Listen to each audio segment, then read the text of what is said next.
Good morning friends. स्वागत है आपका बजट 2023-24 के इस विशेष अंक में। इस पहले अंक में हम ये जानेंगे कि आखिर बजट है क्या, और दूसरी चीज भारत में कौन कौन से प्रमुख व्यक्तियों ने बजट प्रस्तुत किया और उनसे जुड़े हुए महत्वपूर्ण जानकारियां क्या है। जैसे किसने सबसे पहला बजट प्रस्तुत किया, किसने स्वतंत्र भारत का पहला बजट प्रस्तुत किया, किसने गणतंत्र भारत का पहला बजट प्रस्तुत किया, साथ में किसने चुनी हुई सरकार का पहला बजट प्रस्तुत किया। साथ में ही हम जानेंगे किसने भारत में अभी तक सबसे ज्यादा बार बजट प्रस्तुत किया है। वहीं हम ये भी जानेंगे कि कौन सा वित्त मंत्री ऐसा है जिसने सबसे कम समय में बजट प्रस्तुत किया, और कौन सा वित्त मंत्री ऐसा है जिसने सबसे लंबे समय में बजट प्रस्तुत किया है। तो इन बेसिक क्वेश्चन के साथ जो किसी भी कॉम्पिटिटिव एग्जाम में आते हैं और साथ में किसी भी व्यक्ति को जानना ही चाहिए, हम लोग आइए शुरुआत करते हैं। बजट यहाँ पर याद रखिएगा, अगर बात करेंगे प्राचीन भारत में तो बजट शब्द का उल्लेख तो नहीं मिलता है, लेकिन अर्थशास्त्र नामक पुस्तक जिसे कौटिल्य या विष्णुगुप्त शर्मा ने लिखा था, उसमें यह कहा गया कि जो पूरी की पूरी हमारी अर्थव्यवस्था या कह लीजिए पूरा का पूरा देश है, उसे हम लोगों ने विभिन्न अलग अलग क्षेत्रों में बांटा।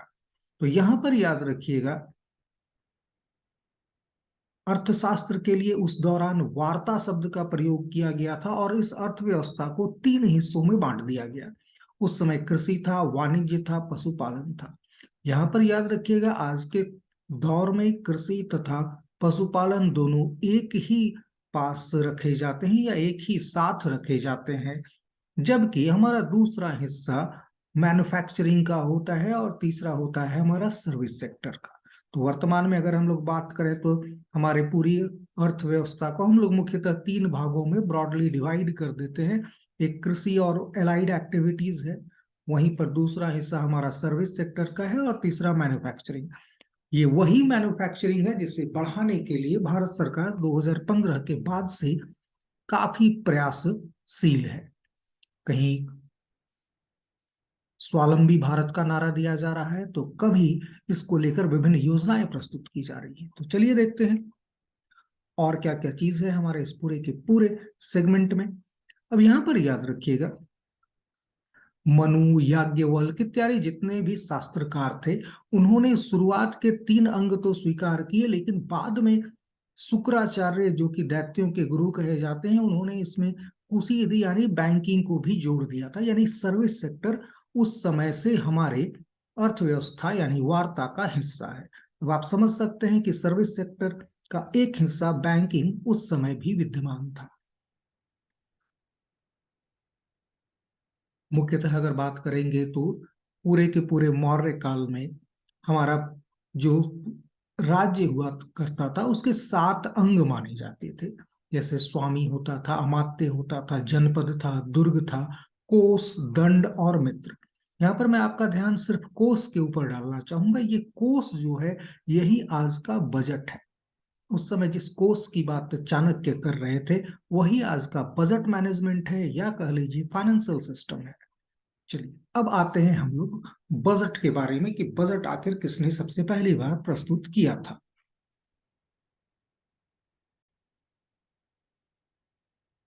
भारत का पहला बजट 18 फरवरी 1869 को प्रस्तुत किया गया था और इसे प्रस्तुत करने वाले थे जेम्स विल्सन।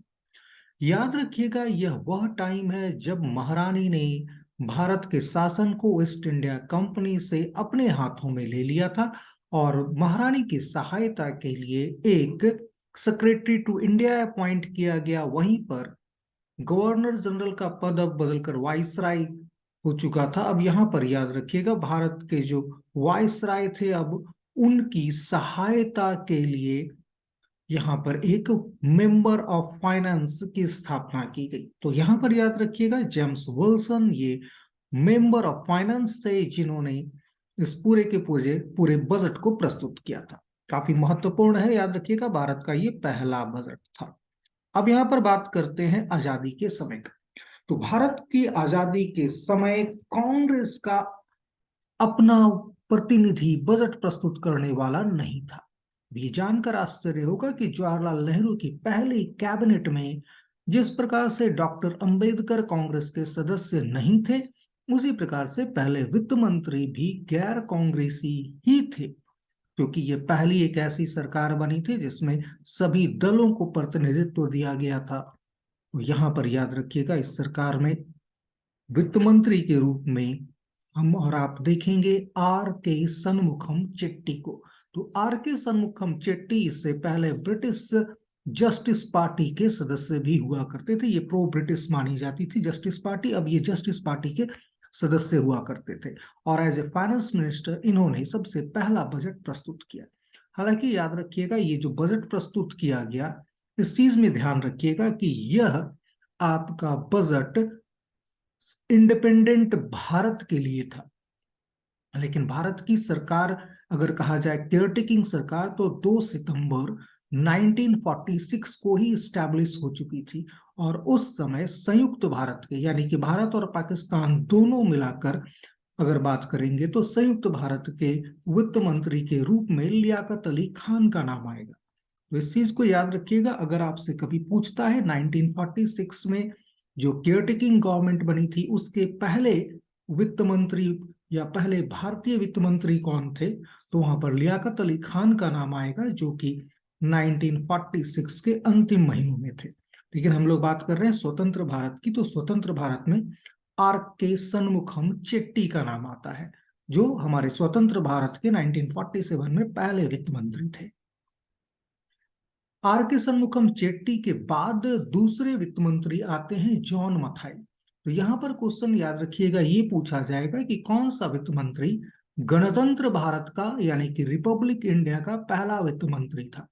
तो गणतंत्र भारत, रिपब्लिक भारत का पहला वित्त मंत्री है जॉन मथाई, क्योंकि यह 1950 में वित्त मंत्री के पद पर है और 1950 में ही हमारा देश गणतंत्र घोषित हुआ था।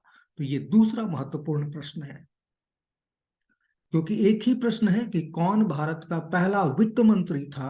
अब इसी में एक वर्ड लगा दिया स्वतंत्र, तो आंसर बन जाएगा स्वतंत्र भारत के पहले वित्त मंत्री आर के सन्मुखम चेट्टी हैं।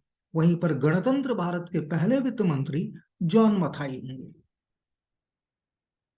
तीसरा एक और प्रश्न बन जाता है, चुनी गई सरकार का पहला वित्त मंत्री कौन था।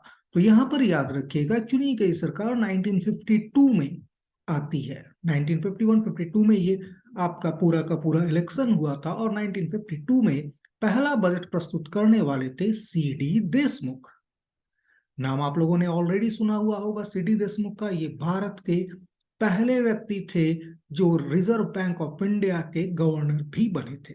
तो पहले भारतीय रिजर्व बैंक ऑफ इंडिया के गवर्नर सीडी देशमुख को देश का तीसरा वित्त मंत्री बनाया गया और यह चुनी गई सरकार का भी कह सकते हैं पहला बजट था, क्योंकि 1947 से लेकर 1952 तक एक राष्ट्रीय सरकार थी जो कि चुनी नहीं गई थी। सीडी देशमुख के लिए सबसे बड़ी चुनौती उस समय धन जुटाना था। इसका सीधा सा मतलब था कि ज्यादा से ज्यादा कर लगाने के लिए वो जाएंगे। तो निश्चित तौर पर सीडी देशमुख एक महत्वपूर्ण व्यक्तित्व, जिन्होंने भारतीय बजट निर्माण में महत्वपूर्ण भूमिका निभाई।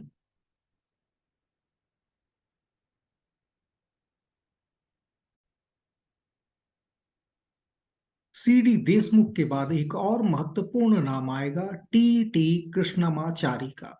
टी टी कृष्णमाचारी वह व्यक्ति थे जिन्होंने सबसे पहली बार 2 नए करों का उल्लेखन किया, जिसमें से एक संपत्ति कर था और दूसरा व्यय के ऊपर लगने वाला कर था। तो यहां पर याद रखिएगा, संपत्ति कर जो कि खत्म हो चुका है अभी वर्तमान में, इस कर की शुरुआत टी टी कृष्णमाचारी ने की थी। अब यहां पर याद रखिएगा, यह वह दौर था जहां पर पूरी की पूरी सरकार कह सकते हैं अपने पैसे को जुगाड़ करने की कोशिश करती थी कि कैसे ज्यादा से ज्यादा हम अपने खर्चे को कर सके। वहीं पर अब अगला आते हैं जो सबसे महत्वपूर्ण नाम है भारतीय बजट के इतिहास में, उनका नाम है मोरारजी देसाई। मोरारजी देसाई के साथ याद रखिएगा एक बड़ा प्रश्न जुड़ा हुआ है कि यह भारत के सबसे लंबे समय तक वित्त मंत्री रहने वाले व्यक्ति हैं और सबसे ज्यादा बजट भी इन्होंने ही प्रस्तुत किया है। इन्होंने कुल 8 पूर्ण बजट और 2 अंतरिम बजट, यानी कि कुल 10 बजट प्रस्तुत करने का रिकॉर्ड बनाया है। यही कारण है कि आज भी इनका रिकॉर्ड कोई भी नहीं तोड़ पाता। यहां पर याद रखिएगा, वित्त मंत्री मोरारजी देसाई को कर लगाना बड़ा अच्छा लगता था, या कह लीजिए करों के साथ यह खेलना बड़ा अच्छा पसंद करते थे। लेकिन इन्होंने चूंकि इतने लंबे समय तक वित्त मंत्री की पारी खेली, नतीजा अब यह 1977 में जब पहली नॉन कांग्रेसी सरकार बनती है, तो अपने आप को प्रधानमंत्री के रूप में प्रोजेक्ट भी कर लिया। लंबा अनुभव इनका था बजट को देखने का, समझने का, और साथ में पूरे देश में अपनी बात को पहुंचाने का। तो इन्होंने इस चीज का भरपूर फायदा उठाया और 1977 में बनने वाली पहली नॉन कांग्रेसी सरकार के ये प्रधानमंत्री भी बनते हैं। इसके अलावा अगर हम लोग एक और रिकॉर्ड के बारे में बात करेंगे, तो 1977 में ही एक और रिकॉर्ड बना था, जो बनाया गया था वित्त मंत्री हीरू भाई मूलजी भाई पटेल के द्वारा। याद रखिएगा, ये जाती हुई सरकार का बजट था, इंटरिम बजट था। इंटरिम बजट यानी कि इंदिरा गांधी की पूरी आपातकालीन व्यवस्था थी, या कह सकते हैं उस काल में जो आपातकाल के दौरान जो सरकार चल रही थी, यह उसका अंतिम बजट था। तो 28 मार्च 1977 को यह अंतरिम बजट प्रस्तुत किया गया, क्योंकि यह कुछ महीनों के लिए था। तो यहां पर याद रखिएगा, इसमें केवल 800 शब्द ही डाले गए थे। तो यहां पर वित्त मंत्री हीरू भाई मूला भाई पटेल के द्वारा यह प्रस्तुत किया गया था।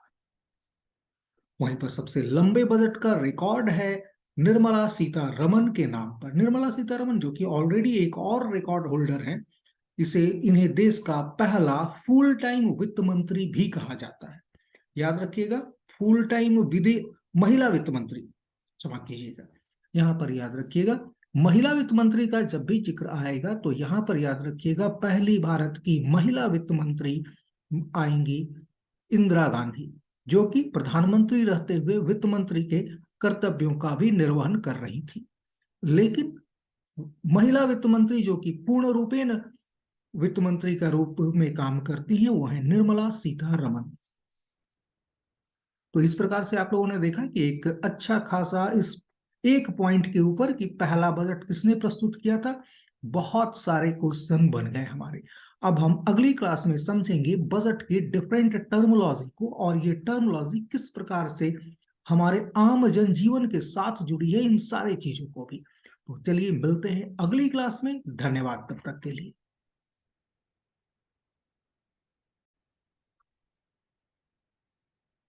गुड मॉर्निंग फ्रेंड्स, स्वागत है आपका बजट 2023-24 के इस विशेष अंक में, जिसमें हम लोग जानेंगे अर्थशास्त्र में कुछ विशेष बिंदु जहां पर बजट आके महत्वपूर्ण हो जाता है।